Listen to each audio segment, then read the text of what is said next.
Hi friends, welcome to my channel. Sharath Chandra ఇంట్లో గ్రాండ్గా sangeet function start అవుతుంది. ముందుగా చెర్రీ డ్యాన్స్ చేయగా ఆ తర్వాత వంశీ ఇందు కలిసి కపుల్ డ్యాన్స్ చేస్తారు. బిందు నక్షత్ర కూడా డ్యాన్స్ చేస్తారు. అపూర్వ శరత్ చంద్ర కూడా కపుల్ డ్యాన్స్ చేస్తారు.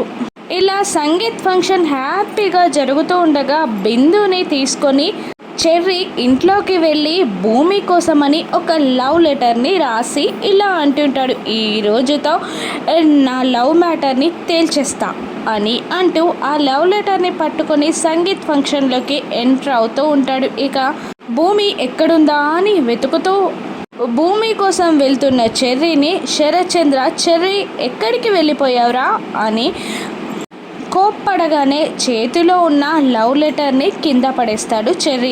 గాలికి అది ఎగురుకుంటూ వెళ్ళి నక్షత్ర కాళ్ళ దగ్గర పడుతుంది. ఆ లెటర్ని ఏంటా లెటర్ అని తీసి చదువుతుంది.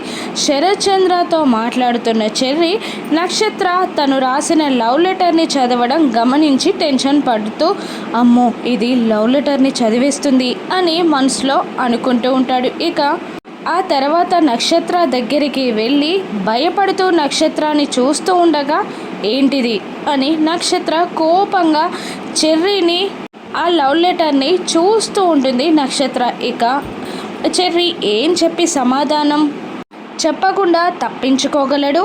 భూమికి తన లవ్ లెటర్ని అందిస్తాడా? భూమి ఎలా రియాక్ట్ అవ్వనుంది? నక్షత్ర శరత్ చంద్రకి చెర్రీ లవ్ మ్యాటర్ని చెప్పేస్తుందా? రాను ఎపిసోడ్స్లో చూద్దాం. Thank you for watching.